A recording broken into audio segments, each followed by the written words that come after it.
Never know. Joshua Voss. I don't know. I like both of them. Leads by 17, wants to make it 27. Oh, he's just crunching the pocket other than the one shot. And if he'd have watched the tip, he'd have made that. He probably didn't watch, huh? Westlake watched. I know he did. Well, Tony's got to get it together. Again, he finds himself way behind halfway through the match. He's right where he wants to be. Right, he's got his opponent shaking in his boots. Well, if anybody could mount a comeback, it would be this guy. But he needs to carry something. Flush hit, little high, turns around with a smile and leaves the 4-pin. He says, there's no strikes in that ball. I'm 0 for 6. You used to throw that ball a lot, didn't you? Did you ever look down and say there are no strikes in this bowling ball and just put it away? It would come back, I'd say, all's forgiven, really. No matter what I said last game, well, you're right. Yeah, I'm kind of surprised. These two guys are pretty relaxed in this semifinal game, but they're good friends. And they've been through this before. Neither one of them's the type to really get uptight, especially Westlake. Trailing by 27, Voss has hit the pocket 5 out of 6 frames, and his carry percentage is 100%. Holy mackerel, did you see the 4-pin go scooting out? Did you hear Tony yell, carry? Yeah. He wanted to strike badly, and he got it. He trails by 27, and we're looking now at the Marshall Ford Marina. Your name is not on it. No, it's not on it. How about if we double your earnings? Would you have been in the group then? Oh, yeah. Okay. Yeah, I would have been on it then. Anthony, Roth, Holman, Weber, and Albee have all amassed earnings in excess of $1 million. Pretty impressive. And now let's take a look at the guys that are still trying harder. And Amleto, amazingly, how fast he's earning money. It won't be long before he's over. Brian Voss wins today, and he would be within 40,000. So, And winning is what is on his mind right now. Has a 3-bagger working and leads by 27. Just trying to stay away from the big mistake. Well, again, just the 3-6-10 this time. Doesn't have the company. Sent that one wider with less speed, and it reacted to the dry part of the lane right to the heart of the pins. You think he's aware of the fact that that one was with less speed? Yeah, I think he probably was thinking about it. That happens frequently coming back out of a break.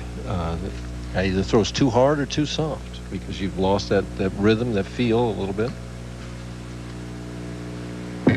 Hard and straight. Has had a interesting year in terms of his bowling and his personal life, trying to make the transition, marriage, fatherhood, and owning a home, and I think he'll probably do that pretty easily.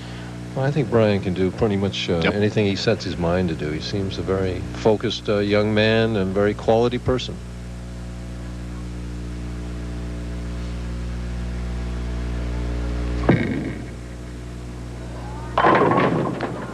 Nine pin.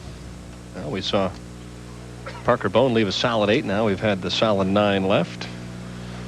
And Tony's in a situation that he was in last game, although his opponent didn't open twice here this time. He got 2 spares, but if Tony steps up and throws 2 more strikes, we got a close match. At the 9 pin, should present no problem. Hard and straight.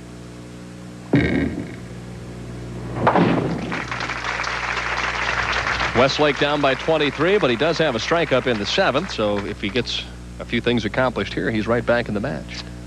And he was in this situation last game when he was the 9th frame on this lane. He got his first strike. 8th frame here looking for his first strike on lane 20. Deeper. He just keeps moving along. He doesn't give up, that's for sure. That cuts it to 13. One more cuts it to 3. And sets him up for the 10th frame. More importantly, though, I think by moving to the left now, he's found a shot on the right-hand lane. So if he has to finish there in the 10th, at least he's going to stand up knowing that he can hit the pocket. That's as much time as I've seen him take for any shot. He put his leg up there, got his thoughts together, and bingo, here he goes.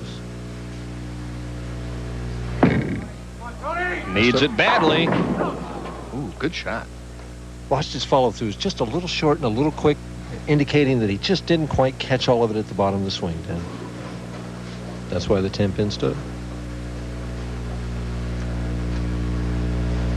Another good friend, of yours and mine, Vice President of Marketing for Columbia 300, Connie Smoot. Good friend of bowling. Yeah, she always comes out on the ladies' tour and gives out the hardware and the check. Always nice to see Connie.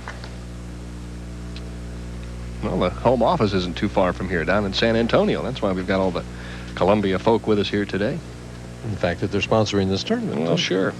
But it's just a drive up the highway.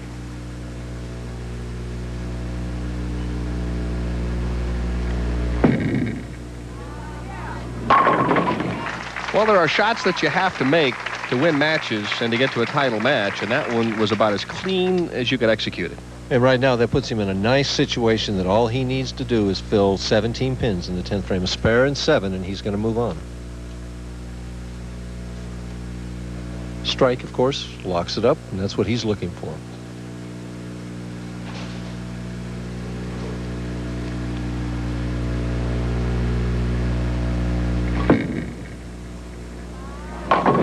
Ooh, I like to see a replay of that because he had a lot of it. Tony Westlake holds up both hands and says, I give.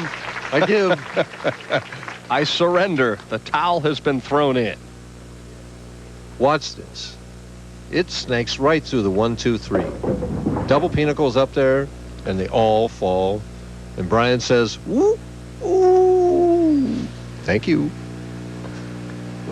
He really struggled last night. Just to give you some idea, folks, Scott Devers was 312 pins behind when they started the final 8 games last night, and he caught Voss. As a matter of fact, he was 94 pins behind going into the final game. And Brian left here last night with a little bit of a depressed attitude. This should have been a tournament that he led all the way from the second round, and he ended up giving back that top seed position. Now he's got to come back today and get the job done.